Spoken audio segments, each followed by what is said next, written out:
နေ့တော့vlog လေးလည်းရိုက်ချင်တယ်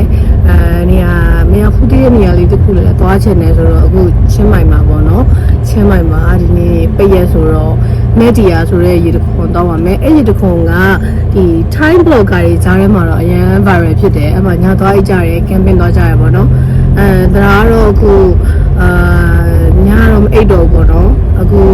camping chair တွေပါတယ်ကားမှာပါတယ်ပြီးလို့ရှိရင်မုတ်တွေဝယ်သွားမယ်ဟိုပြီးလို့ရှိရင်ဟိုမှာအေးစစ်စစ်သွားနေမယ်ပေါ့နော်မဲဒီယာရေတခွန်ကချင်းမိုင်မြို့ရကနေဆိုလို့ရှိရင်2 နာရီလောက်သွားရတယ်နည်းနည်းလေးတော့ဝေးတယ်2 နာရီဆိုတော့ဝေးတယ်လို့တော့မခေါ်ဘူးပေါ့နော်ဆိုတော့အဲ့နေရာလေးကိုတော့မင်းစနေတနင်္ဂနွေတွေဆိုတော့လူများမယ်တင်တယ်ညအိတ်ကြတဲ့ထိုင်းနေများတယ်ပေါ့နော်အမှ camping တွေတက်နေ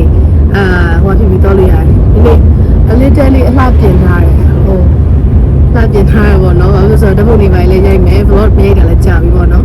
ဒီနေ့ကတော့ couple vlog လေးပေါ့ဒီမှာ driver ပါပါတယ်ရှင်ကို driver နဲ့ကိုပေါ့နော်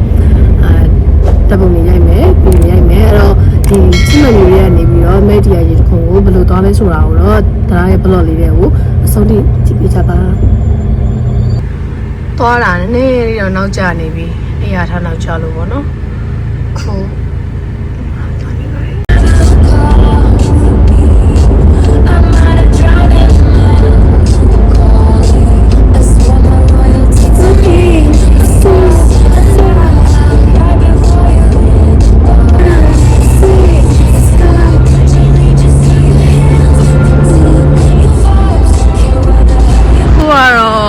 7-Eleven မှာမဝင်ဝယ်ပါမယ်ဟိုရောက်ရင်ဘာမှမရှိတော့ဘူးဆိုတော့စားဖို့တောက်ဖို့လေးလည်းဝယ်ကြပါမယ် 7-Eleven မှာ cash မှာပါလို့ဟိုကဝယ်ထုတ်အောင်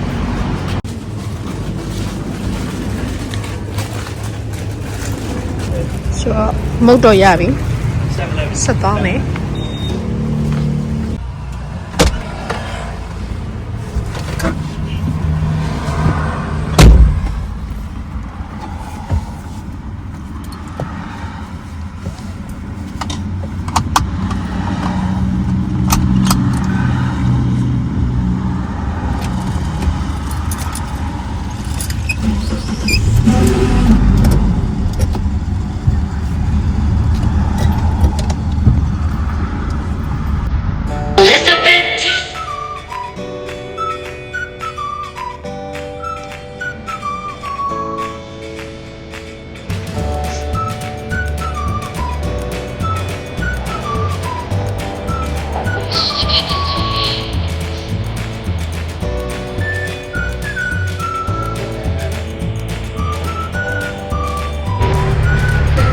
ကားလေးခဏနားပါမယ်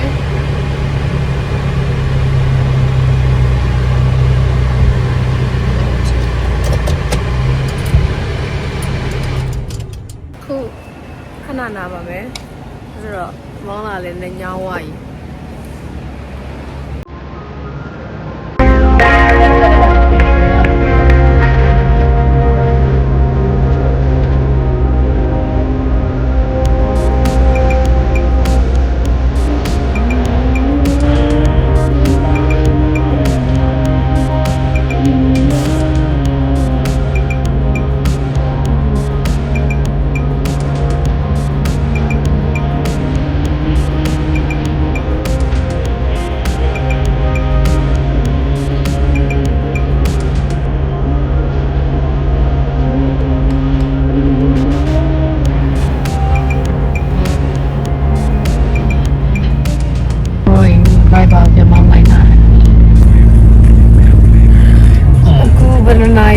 25 မိနစ်ကျန်နေတယ်သွားဖို့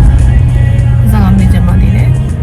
vlog တွေကမရိုက်တာကြတော့ခီးပဲသွားချင်တော့တယ် vlog မရိုက်ချင်တော့ဘူးဆိုရိုက်ပြီးသွားလို့ရှိရင်လည်း edit လုပ်ဖို့welcome to ဘာလည်းမသိခဏလေးနော် welcome to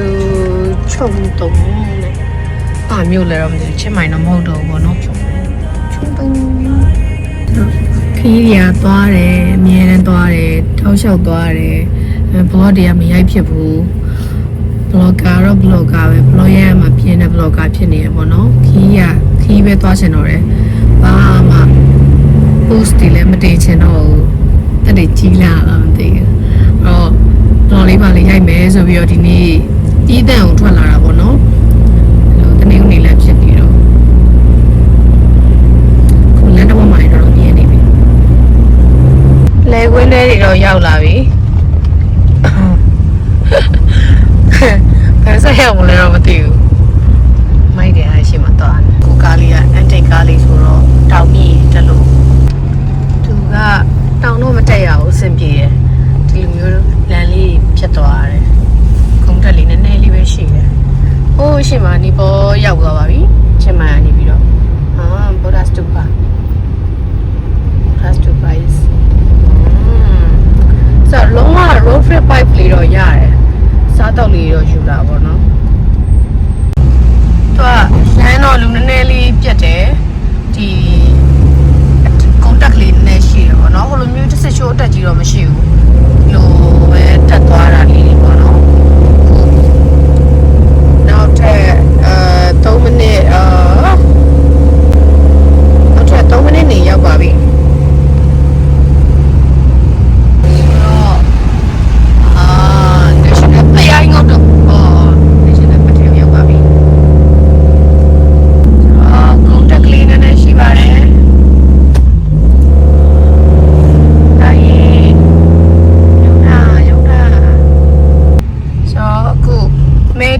waterfall ရောက်ပါပြီဒီမှာဆိုတော့ဒီလမ်းတဲ့ပဲ4 km ထပ်ဝင်ရမယ်တဲ့အခုရေတခုဒီ national park ထဲကိုရောက်ပြီပေါ့နော် national park ထဲကနေ4 km ထပ်ဝင်ရမယ်ဆိုတော့နောက်ထပ်9မိနစ်လောက်ထပ်မောင်းမယ်ပေါ့နော်လမ်းကတော့အောက်လျှောက်ကောင်းတယ်လမ်းမကောင်းတဲ့နေရာတော့မရှိဘူးဆိုင်ကယ်နဲ့လာမယ်ဆိုလည်းအဆင်ပြေတယ်ဒါပေမဲ့2 နာရီနီးပါးလောက်လာရတာဆိုတော့ဆိုင်ကယ်နဲ့ဆိုတော့နည်းနည်းပူမယ်ပေါ့နော်ကားနဲ့လာတော့ပိုအဆင်ပြေတယ်ကားစားကောင်းဆိုင်ကယ်ရောအဆင်ပြေပါတယ်ညအိမ်မယ်ဆိုရင်တော့ကားနဲ့လာပေါ့နော်ဒီကြီးတွေအများကြီးမနေ့စောကြီးဆိုင်ကယ်နဲ့လာမယ်ဆိုရင်လည်းပျော်စရာကောင်းပါတယ်တို့ကတော့2ယောက်တည်းဆိုတော့ကားနဲ့ပဲလာလိုက်ပါတယ်ရန်နေ close မိုးနေရနော်ခီးမထွက်တော့လေခီးလေးခဏရက်လိုက်တာနဲ့အသားရပြန်ကောင်းလာတယ်ခီးများသွားကြည့်လုံးဝတပိတ်အောင်ထားနေတာထားရအောင်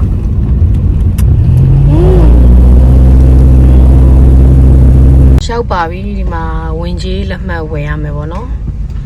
ဟောစီတော့မစိုးတရားပဲပြရတယ် Welcome to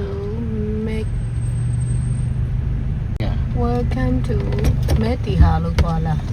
Metiha လို့ခေါ်လားမသိဘူးတီဟာလို့လည်းခေါ်တယ်ဆိုတော့ဆင်းရမယ်တဲ့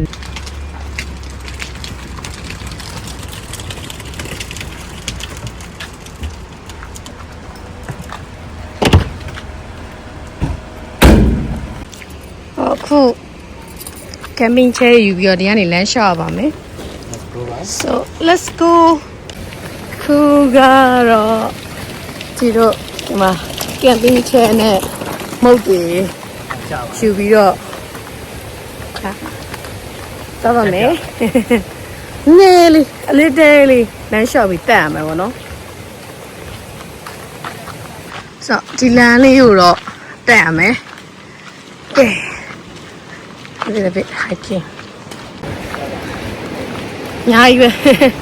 ကမ်းမင်းလာကြရတယ်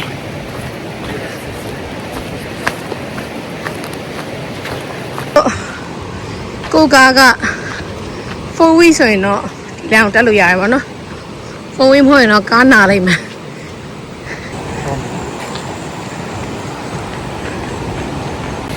အရင်မိုက်တယ် I will show you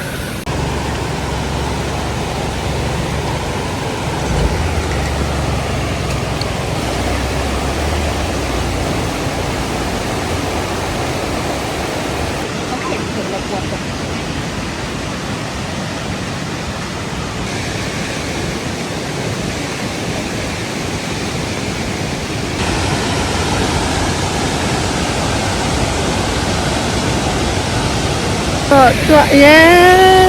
လာပါတယ်တော်တော်လေးလာတယ်ဒီနောက်မှာဆိုရင်ညဘက်အိပ်ဖို့ camping camp site တွေပေါ့နော်အရန်ကိုပြီးတော့ ဒီမှာဆိုလို့ရှိရင်မဲရရေတခွန်ရှိရပါတော့အကြီးဆုံးရေတခွန်အဲ့ဒီတခွန်ကကြောက်အရန်ကိုလူများတယ် crowded ဖြစ်တယ်ဒီဟာကြောက်လုံးဝ underrated ဖြစ်တယ်ပေါ့နော်ဒါလေးပိုကြိုက်တယ်ဘာလို့ဆိုတော့လူရှင်းတယ်တနေ့နေ့လုံးများမှာတော့မှလူရှင်းတယ်ဆိုတော့လေတခြားဂျာရက်တွေဆိုရင်ဒီမှာလာအဲ့ရင်တော်တော်မိုက်မှာ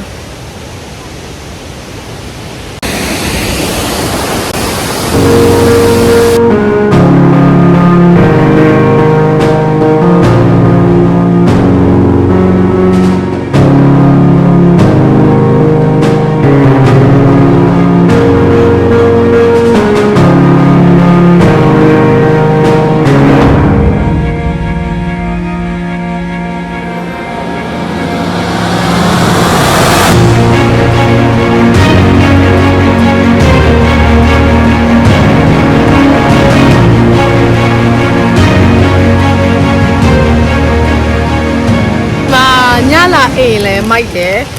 မနက်ခရေကနေပြီးတော့ဒီညနေအထိနေမယ်ဆိုလဲမိုက်တယ်ပေါ့နော်ဒီတက်နေပါဆိုလဲငှားလို့ရတယ်ကိုယ့်ဘက်ကိုယူလာမယ်ဆိုလဲရတယ်ဒါပေမဲ့ဒီနားမှာတော့ဘာဆိုင်မှမရှိဘူးအိမ်သာရှိတယ်ရေရှိတယ်အဲ့တော့စားစရာတွေကတော့ကိုယ့်ဘက်ကိုပဲယူလာမှာပေါ့နော်နေလို့ကတော့အရန်မိုက်တယ်ဟိုဘယ်လိုပြောမလဲလူလဲတိတ်မရှိဘူးပေါ့နော်အငိမ့်နေရွက်လာကြတာဆိုတော့ဟိုကချေးမယ်ဆိုရင်တော့ရဲမိုက်ပါတယ်ချင်းမာကနေ2နာရီပေါ့နော်နိုင်လာရတယ်စားစရာတွေကတော့ကိုယူလာမယ်အဲ့ဆိုရင် vlog လေးကဒီလောက်ပါပဲရှင်နောက် vlog လေးမှာပြန်တွေ့ပါမယ်တတား